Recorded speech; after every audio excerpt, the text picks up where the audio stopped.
As above, so below. As within, so without. These words, etched into the legendary Emerald Tablet, hold a mystery that transcends time, a key that unlocks the hidden architecture of the universe. This is the law of correspondence, an eternal truth whispered by the sages, woven into the fabric of reality. It reveals that the vast cosmos and the smallest particles, the seen and the unseen, the physical and the spiritual, are all reflections of the same divine order. The stars that burn in the infinite void are formed by the same intelligence that shapes the atoms in our bodies. The great and the small, the outer and the inner, are not separate realities, but different manifestations of one universal force. Today we will descend into the depths of this ancient principle, exploring its profound connection to modern science, its echoes in the wisdom of mystics and philosophers, and most importantly, how it can transform the way we perceive reality itself. A universe of mirrors. The law of correspondence unveils a fractal reality, a universe where the patterns of the whole are repeated endlessly within its smallest parts. The cells in our body carry within them the same genetic code that forms our entire being. The spiraling movement of galaxies mirrors the dance of electrons around the nucleus of an atom. These are not coincidences. They are reflections of an underlying order, an invisible law that governs all existence, from the microscopic to the cosmic. But this principle extends far beyond the physical realm. It also governs the inner world of our thoughts, emotions, and spirit. Reality itself is a mirror. If you wish to understand the mysteries of the universe, look within. The great sages knew that just as the celestial forces shape the material world, our inner state molds the reality we experience. When the mind is chaotic, the world appears hostile. When the soul is in harmony, life unfolds with clarity and purpose. The outer world is merely the reflection of the inner one, the divine seed within. The kingdom of God is within you. Luke 17:21. These words spoken by Jesus Christ are an echo of the Hermetic wisdom that each human being is a microcosm of the greater universe. The same force that moves the galaxies also moves within us. Our thoughts, emotions, and desires are not isolated. They ripple outward, shaping the fabric of reality.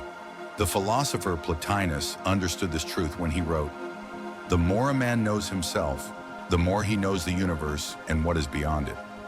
This is the true meaning of self-knowledge, not merely understanding the mind, but recognizing that to explore the depths of our own being is to explore the cosmos itself.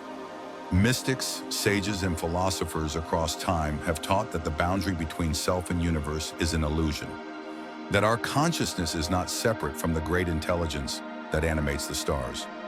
Carl Jung, the great scholar of the subconscious, revealed that the personal unconscious is but a reflection of the collective unconscious, a vast ocean of symbols, ideas, and archetypes that bind all of humanity together. This means that the journey inward is not just an act of self-discovery, it is a return to the source. The alchemy of the soul. The alchemists of old knew this secret well. Their search for the philosopher's stone, the mythical substance that could turn lead into gold, was never about material wealth. It was about transmuting the lead of the soul, fear, doubt, ignorance, into wisdom, peace, and self-mastery. Paracelsus, one of the greatest alchemists of all time, wrote, "To know oneself is the first step to knowing all things." This is the true great work, the alchemical process of aligning the self with the divine order of the universe. By transforming what is within, we also transform what is without. When we refine our inner world, we do not merely change our own lives, we alter the very frequency of reality itself. This is the hidden power of the law of correspondence. It is a bridge, a portal between dimensions, a thread that unites spirit and matter, self and cosmos, consciousness and creation. And those who grasp its secrets no longer see reality as something fixed, but as something that can be shaped, mastered, and transformed. Throughout history, seekers of wisdom have pondered the great mystery. What is real?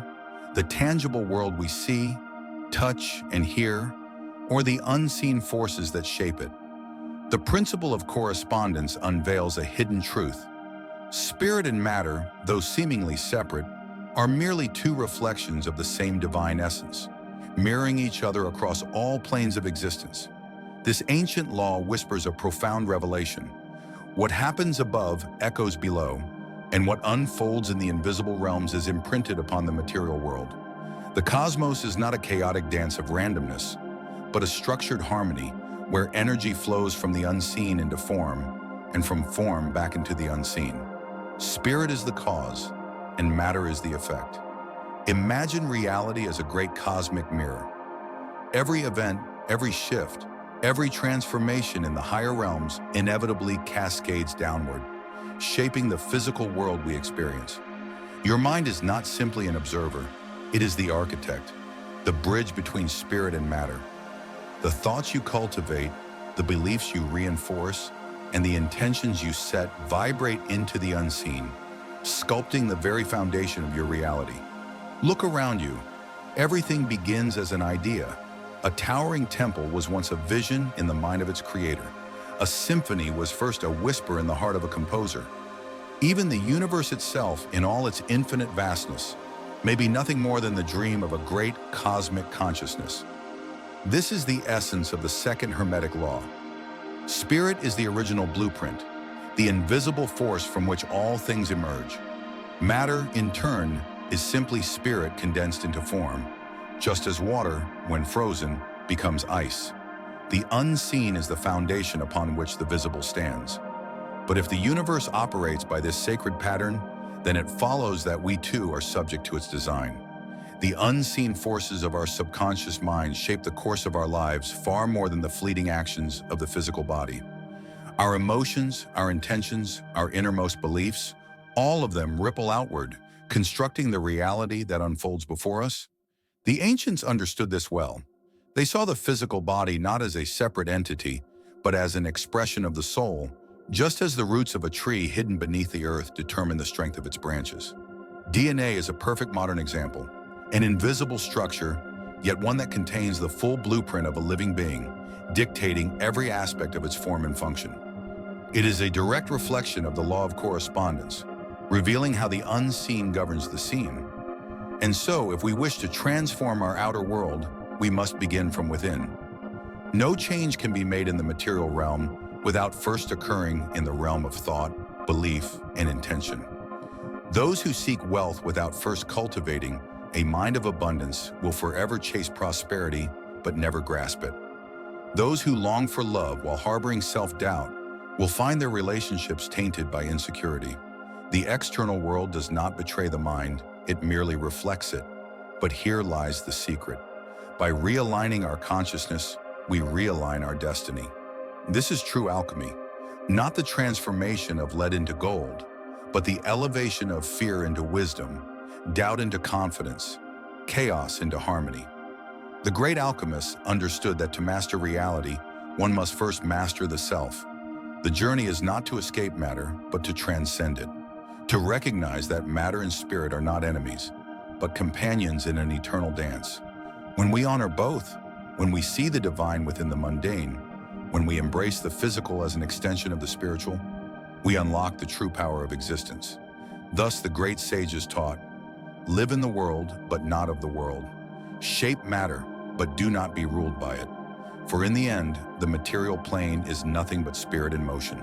Since the dawn of time, humanity has gazed upon the universe, seeking hidden patterns, divine structures, and sacred laws woven into the fabric of existence. The great sages of antiquity whispered of a secret, a law that governs all things, from the vastness of the cosmos to the smallest grain of sand. As above, so below. This is not merely a mystical phrase. It is an undeniable truth imprinted upon the natural world, a cosmic fingerprint that reveals the unity between the microcosm and the macrocosm. Look closely and you will see it everywhere. The spiraling arms of a distant galaxy mirror the delicate curve of a nautilus shell. The branching of lightning in the sky resembles the intricate veins of a leaf. The way rivers carve their way through the earth is reflected in the very structure of our veins and arteries. The same patterns repeat again and again across all scales of existence.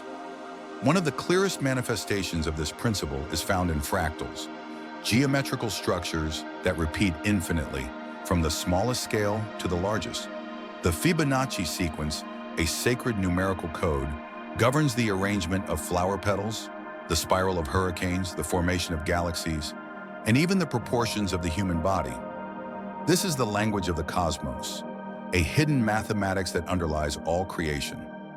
Nothing in nature exists in isolation. The pulse of life follows a divine rhythm: birth, growth, decay, and renewal. Just as the earth experiences the changing of seasons, so too do all living beings move through cycles of transformation. The ebb and flow of the tides, dictated by the celestial dance of the moon, mirrors the rising and falling of breath within the human body. Even our sleep-wake cycles, the pulsations of our cells, and the motion of celestial bodies follow the same rhythmic laws, proving that the principle of correspondence is more than just an abstract idea. It is the blueprint of reality itself. But perhaps one of the most astonishing reflections of as above, so below is found in the very structure of existence. Look at an atom. At its center, a nucleus, with electrons orbiting around it. Now gaze upon a solar system. At its heart, a star, with planets revolving in perfect harmony. The architecture of the cosmos is mirrored in the subatomic realm, hinting at a holographic universe, where the whole is reflected in each of its parts. This idea fascinated not only the ancient mystics, but also some of the greatest scientific minds of our time. Pythagoras, the philosopher-mathematician, proclaimed that number is the principle of all things, suggesting that reality itself is built upon mathematical and geometric laws that extend from the smallest to the grandest scale. Modern physicists, such as David Bohm, a collaborator of Einstein, proposed that reality is not composed of separate parts, but rather of an indivisible whole, a vast interconnected web where each piece contains the reflection of the entire universe. This is the essence of the Hermetic teaching. What occurs on one plane echoes across all others. Benoit Mandelbrot, the mathematician who discovered fractals, uncovered how these self-replicating patterns are embedded into everything, from cloud formations and mountain ranges to the shape of our lungs and the branching of trees. The deeper we look, the more we find evidence that the universe is not a chaotic void, but an exquisitely designed masterpiece, where each part resonates with the whole. As above, so below. This is not just a mystical concept, it is an observable law of existence, a sacred key that reveals the interconnectedness of all things. The ancient sages knew it, modern science confirms it, and those who truly understand it unlock the ability to navigate life with wisdom, harmony, and clarity. For those who seek, the universe is an open book, written in the language of correspondence, symmetry, and unity. The power of correspondence in everyday life. Since the beginning of time, the great sages and mystics have whispered a secret. The world you see around you is nothing more than a reflection of the world within you. The law of correspondence teaches us that our external reality, our health, our success, our relationships, is merely the mirror of our internal state. Every thought, every belief, every habit is a seed, and like all seeds, what you plant within will inevitably grow in the world around you. A disciplined mind, sharp and focused, manifests a life of order, health, and success. A scattered mind, clouded by fear and doubt, creates a world of chaos, stagnation, and struggle. This is not philosophy, it is a law. Consider the body. Those who live with discipline, who treat their bodies as temples, radiate strength, energy, and vitality. Their bodies reflect their internal mastery. On the other hand, a mind that is weak, constantly distracted, unable to focus, manifests disorder, fatigue, and imbalance. The physical state mirrors the mind. When the mind lacks clarity, so does life. When the spirit is neglected, the world becomes dull and lifeless. But when the mind is trained, when the inner world is carefully cultivated, life itself begins to align. The ancient Greek philosopher Aristotle understood this when he said, "We are what we repeatedly do." Excellence, then, is not an act, but a habit. The small choices we make every day, when repeated over time, shape our destiny. Think of water. A single drop falling onto stone may seem insignificant, but let it fall consistently, day after day, and it will carve through rock. This is how transformation happens. Every glass of water you drink nourishes your body. Every step you take in exercise strengthens your muscles. Every moment spent in self-reflection sharpens your mind. These small acts, insignificant in isolation, when accumulated, create monumental change. Yet most people search for transformation outside of themselves. They seek external fixes for problems that can only be resolved from within. But the law of correspondence makes it clear. Your external world will not change until your internal world does. A mind filled with negative beliefs, fear, and self-doubt will manifest struggle, stagnation, and failure. A mind trained in clarity, discipline, and focus will manifest opportunity, success, and abundance. The truth is, you are already shaping your reality every single day through your thoughts, your words, and your habits. But the question remains, are you doing it consciously or unconsciously? To truly master this law, you must first master yourself. Mastering the law of correspondence. Those who understand this principle do not seek transformation in the external world first. They go within. They master their thoughts. They discipline their emotions. They cultivate their habits with intention. And as their inner world shifts, so does their reality. This is why spiritual masters throughout history have emphasized the importance of self-discipline, meditation, and reflection. These are not mere practices. They are tools to shape reality itself. A strong body, a clear mind, an organized life. These are not accidents. They are reflections of a soul that has found its purpose, a spirit that moves with certainty, a mind that operates with precision. When you begin to live with intention, your reality transforms. Your relationships shift. Your health improves. Your opportunities expand. The world around you begins to mirror the clarity and balance you have cultivated within. The universe is not random. It is a reflection. And so ask yourself, what are you reflecting? What vibrations are you sending into the mirror of existence? What reality are you creating through your thoughts, your emotions, and your daily actions? The answers are all around you. Look at your life, your health, your success, your relationships. They are the most honest reflection of your inner world. And if you desire change, do not look outward. Look inward. Because the universe does not give you what you want. It gives you what you are. As above, so below. As within, so without. The universe waits for you to awaken, to step into your power, to claim the reality you were always meant to create. Thanks for watching.